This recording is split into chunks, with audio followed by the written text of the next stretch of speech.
Can you just tell us this story, On Thursday, okay, I came to Lagos on Monday because I was also looking for a job, and this is the best place I actually get something doing easily because I've been looking for what to do in Uyo. I didn't see anything. I had to come to Lagos. Then on Monday that I got to Lagos, I was able to find something to do. I got a job, which I told her that I've gotten a job somewhere and I'm supposed to resume on Monday, that's tomorrow. So on Thursday, she called me. I was in the house cooking. She called me that, guy, there's this interview that they just called her for at Umoren Road, that she doesn't want to go because the place is far and she does not have money on her. I told her, is it because the place is far or because she don't have money? She said it's because she does not have money. I sent her 2,000 naira that she should go, but before leaving, she should tell someone around her that this is where she's going to, since I'm not in Uyo. So she said in our chat that, okay, she was going to forward the number of the person that has called her to her sister so that she will not go and lose, jokingly. Nana said, okay.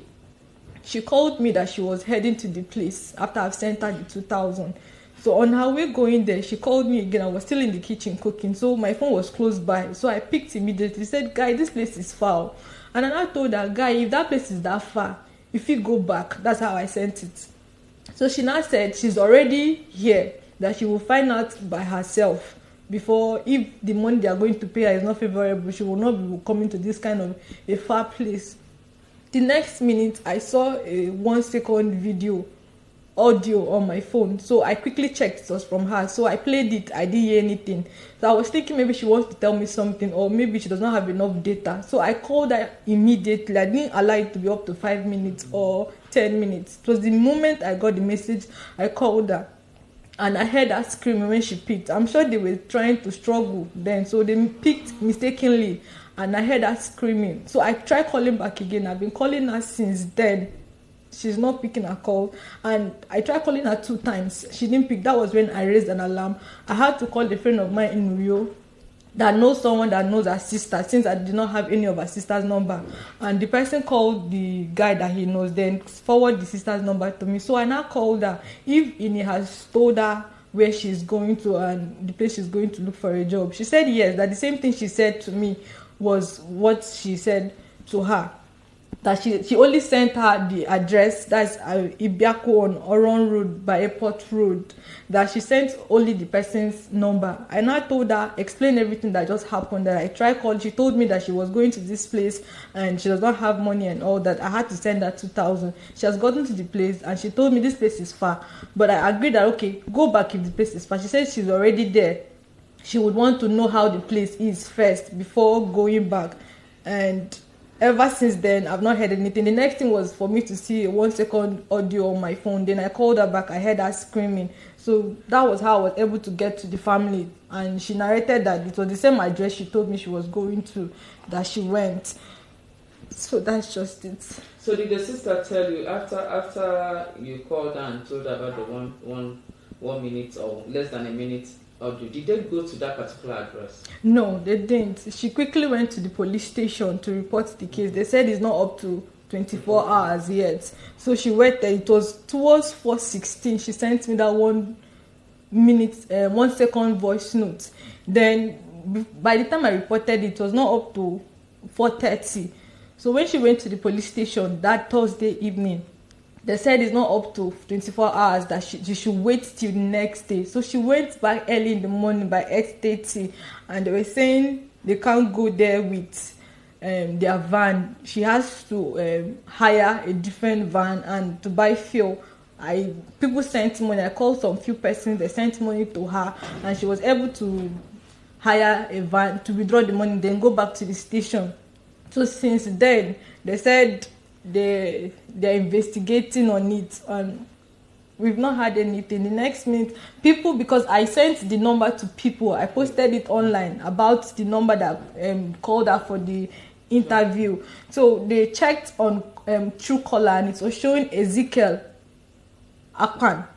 So people find out that Ezekiel Akpan is linked to someone else. Then immediately people were now going through her page on Twitter, and they saw the post she made about job, that she's seeking for a job. And few persons now checked the comments under that post that she made. One guy in particular, Iniobong thereabout, deleted his chat immediately from these comments from the post, so that people will not see that he commented and she was trying to make inquiries of where his place of work is. So then the next minute he changed, after deleting the comment that he made under her post, he changed his name to something else. Then the next minute he deactivated the account. Okay. And I made that known to the public that this guy has changed his name, he has deleted his comment under my friend's post, and he has deactivated his account. Then they used that name to look for him on Facebook. He did the same thing, they activated his account on Facebook as well. When it was now going viral, people were now tagging at Uduak Frank, the same guy that is Ezekiel Akpan. He's also Uduak Frank Akpan. So when they now tagged him on stuff like that, he came out to send. He made a post on Facebook that at the time my friend called him, that was when his phone went off, and he has been trying to reach my friend and to no avail, that somebody should reach out to this family of the person. Meanwhile, we have raised alarm the day she went to look for an interview, and he didn't say anything about my friend calling him and her phone number going off. But it was the next day, that is towards in the evening on Friday night, that he made mention of something like that. So after the investigation, he actually took himself to the station. So they arrested victims. Before then, victims messaged me, a girl named Miriam. She messaged me that she has been in that same position before, that the guy used a different account on Facebook, a girl's page, to chat him up and saying that she has a job offer to give to her. So when she got there, it was a different thing. What they did to her was to drug her, give her weed smoke, then raped her, took pictures of her, and said if she goes back and tell people, they are going to post it online, then, and all that. But she said they used that to be collecting money from her. She gave me the address of the place, which I sent to the sister, and she forwarded it to the police people. And it was there that they caught the father at first, before he took himself to the station. Okay, so was it the same address? Yes. Okay. So the same address that the girl sent to me, that they were able to locate the father. Okay. And he admitted that Uduak Frank Akpan is his son. Okay. Okay, so my question again is, was it that same address that your friend went to? Was it the same? Yes, place? Along Airport Road. People made investigation and they saw that he always looked for a place at a land at Airport Road to buy. And most people too that he actually called for job interview as well said he always mentioned of Ibiaku Road by Airport Road. Okay. So obviously it's the same guy that this yes, is yes, about. Yes. Okay. Do you have his picture? Yes. Okay. When I called you, I think I said something on Facebook. I don't know. Was it Facebook or Twitter? I don't know if it's from you. That he's been arrested. Yes. Okay, so he's still with the police. Yes. So with the other guy, he took himself. The police didn't arrest him. No, he took himself. Okay, The sister told me that he took himself to the station, maybe because he has seen that there's no way for him to run to, so he had to go there. But they've not said anything that he has been telling the police. But the only thing the sister said is that he has been giving out vital information, and they are using that to work on the matter. That's what she said. Okay. You're extremely emotional. You were extremely emotional when I called you. Is there any other information that's... This morning, because yesterday she told me that the police said confidently to her that she should go home, that by 8 o'clock this morning they are going to give her something positive. So she went home with the hope that, okay, today they are going to find her sister. But before then, they told her that the guy has confessed to them that he has raped her countless times, and that he left her with his cousin. That's what the sister told me. That's what the guy said, that he left her with the cousin. So before this morning, the police, since he has already confessed to the police that he has raped her countless times, and he left her with the cousin. We were now hopeful that he would take them to where my friend is. But this morning, the sister told me that they've killed my friend and they have buried her. She got the information from the police, I guess. Yes, I called again to confirm. She said I should take everything she's saying truth, that they've killed my friend and they buried her. Just like that. She only went to look for a job.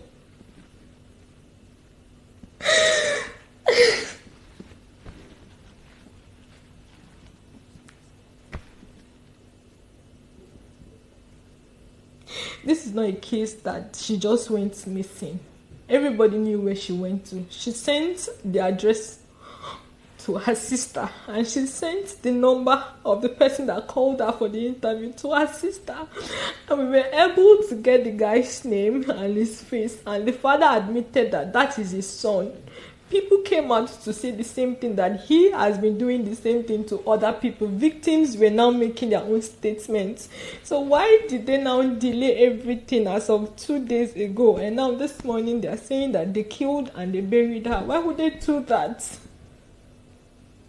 And he didn't say when they killed her. He didn't. I've not gotten that information yet.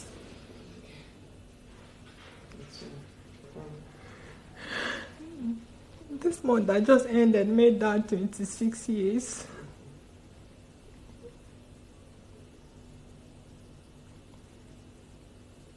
So was she actually looking for her first job? Or she has been working elsewhere before she got admission. And even when she was still schooling, she was working somewhere trying to see if she could gather money, because she doesn't have parents. She's an orphan.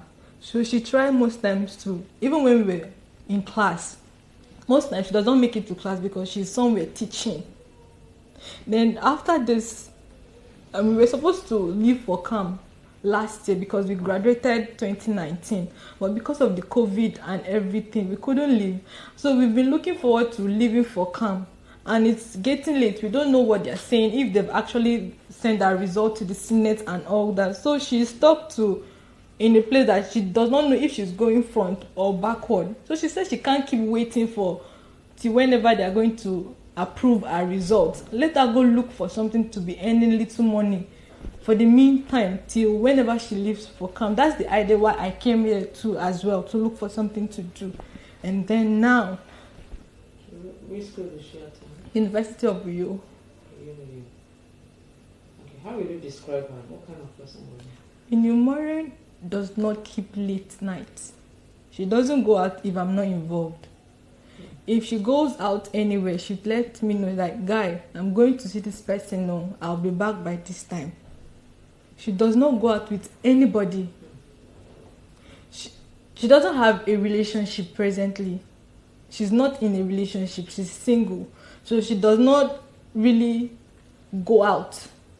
The last time we went out together and she kept late now was because I was with her, and it was on her birthday that we stayed till 10, 11 o'clock.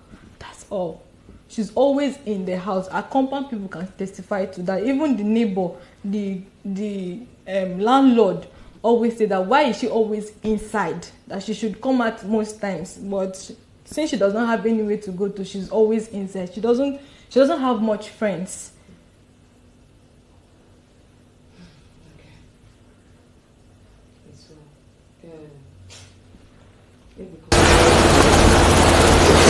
Okay.